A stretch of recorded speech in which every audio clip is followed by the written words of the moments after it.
Olá, então eu estou aqui outra vez neste cenário que eu gosto muito, não é? Como vocês já sabem, que é estar aqui ao pé da lareira.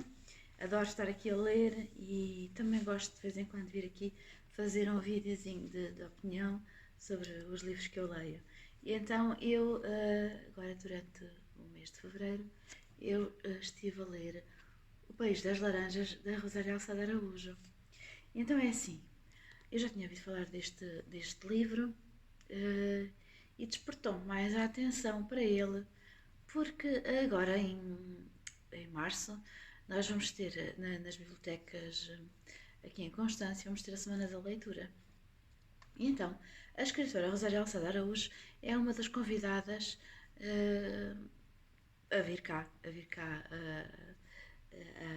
às bibliotecas de Constância. E então, eu pensei assim, bem, excelente altura para eu ler o livro da Rosário e pedi à Leia se me poderia ceder um exemplar para eu poder ler e poder depois dar a minha opinião em relação ao livro e também tirar algumas impressões com a escritora. Eu já o acabei de ler. Felizmente tive o privilégio de falar através do Instagram com a escritora, com a Rosário. É uma senhora muito simpática e eu adorei a história. Esta história fala-nos de, a seguir à Segunda Guerra Mundial, Portugal não foi um país que participou na guerra, mas de alguma maneira ajudou as pessoas que estavam a viver aquela situação e de que maneira a Caritas, uma associação que ajuda várias pessoas carenciadas, a Caritas sugeriu que houvessem vários países a acolherem crianças que, vindas destes países que estavam em guerra, e neste caso da Áustria, e, e Portugal foi um dos países que acolheu estas crianças onde os países estavam em guerra. E então, a personagem desta história é a Marta. Esta é uma história verdadeira. Porquê? Porque Marta acabou por contar de que maneira é que ela foi recebida em Portugal, junto de uma família de acolhimento que a tratou muito bem. E claro que Marta sofreu bastante, porque Marta teve que se separar da sua família.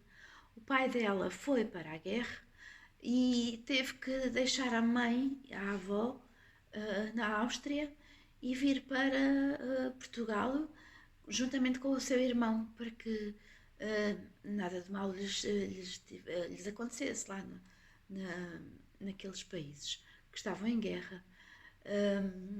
Isto já foi depois de acontecer a Segunda Guerra Mundial, mas havia muita miséria, muita fome, e então a mãe de Marta decidiu que a única maneira de proteger os seus filhos, a Marta e o Pedro, seria enviar os seus filhos para um país que os acolhesse, e neste caso foi Portugal.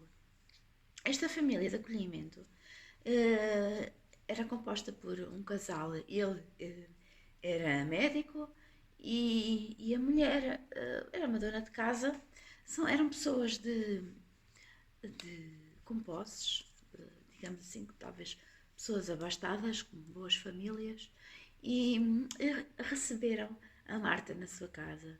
O Pedro foi recebido por outra família, hum, que não a mesma, a Marta sofreu muito com essa separação porque eles vieram os dois juntos para Portugal e quando chegaram cá ao nosso país, eles pronto, foram separados, cada um entregue à sua família.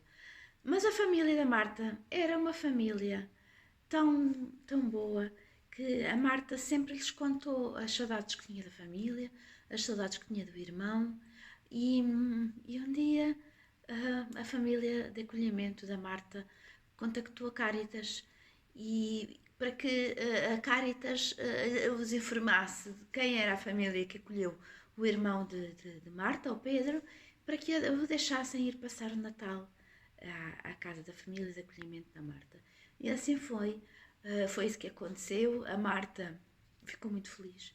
E quando recebeu o seu irmão, ela chorou de alegria, de saudades, e foi uma foi muito emocionante ver aqui neste livro a maneira como as crianças também sofrem com todas estas situações. É assim, nem tudo foi um mar de rosas para Marta quando veio para esta família de acolhimento. Os seus pais eram muito boas pessoas, a família de acolhimento eram muito boas pessoas. Ela relacionou-se com toda a família, mas havia um elemento na família de acolhimento da Marta que não via com bons olhos toda esta situação. Talvez por ciúmes, penso eu, e de alguma maneira fez um pouco a vida negra à Marta, mas a Marta conseguiu ultrapassar e também tinha os primos emprestados, e que eram muito amigos dela, com quem ela se relacionou muito bem. Teve uma avó de acolhimento que ela adorou, que aceitou a Marta como uma neta verdadeira e aceitou também o seu irmão Pedro como um neto verdadeiro. Ou seja, esta história é uma história muito bonita, é uma história, apesar de se ter passado durante a época da Segunda Guerra Mundial, é uma história muito bonita, é uma história de sobrevivência, também de triste, porque esta família teve que se separar, esta mãe e os dois filhos tiveram que se separar, e a avó, para conseguirem dar uma vida melhor aos seus filhos. De qualquer das maneiras, é uma história linda, muito mesmo, muito bonita. Eu gostei muito da história de Rosário Alçada Araújo, e eu fiz algumas marcas no livro, porque eu achei que eram importantes. Eu tenho aqui há uma marca que eu achei que deveria daqui partilhar convosco. Então é assim, há neste conto velhinho uma lição que tem de se aproveitar. Todas as riquezas, e não se deve entender por fortuna somente a do dinheiro, que muitas vezes para nada serve. Todas as riquezas estão quase sempre ao nosso alcance. Basta uma palavra, um gesto, um desejo para que o prodígio se realize. E é verdade. Não é só a riqueza, o dinheiro que interessa. Há outras riquezas que são muito mais importantes. E basta um gesto, um desejo para que tudo se realize. E no fundo foi o que aconteceu também com a Marta. A Marta teve aquela família que a acolheu, que a tratou bem enquanto ela cá esteve, em Portugal, e foram pessoas excepcionais que, apesar de não a conhecerem, a acolheram como uma filha, que a acarinharam, mesmo sabendo que ela, um dia mais tarde, iria regressar ao seu país e iria regressar à sua família biológica. E também pela maneira como os seus pais de acolhimento receberam o Pedro, o trataram bem, como se fosse também um filho. Eu recomendo que vocês leiam esta história, é uma história muito bonita. Tem uma capa lindíssima. Uma das coisas que mais agradou a Marta quando chegou a Portugal foram as laranjas. Que giro. Marta adorou o sabor da laranja, o sumo, e se calhar por isso também é que este livro se chama O País das Laranjas. Tenho só mais uma coisa para vos dizer. Eu acabei de ler O País das Laranjas há poucos dias, e na biblioteca escolar onde eu trabalho existem outros livros desta escritora. Eu trouxe para ler agora, no Carnaval, este livro de Rosário Alçada Araújo, Um Menino Escritor. Só pelo título achei que deve ser uma história bonita, e então vou ler e depois deixarei aqui a minha opinião em relação a este livro. Pronto, E então até ao próximo vídeo. E se quiserem deixar as vossas opiniões, é favor deixarem por baixo. Tchau!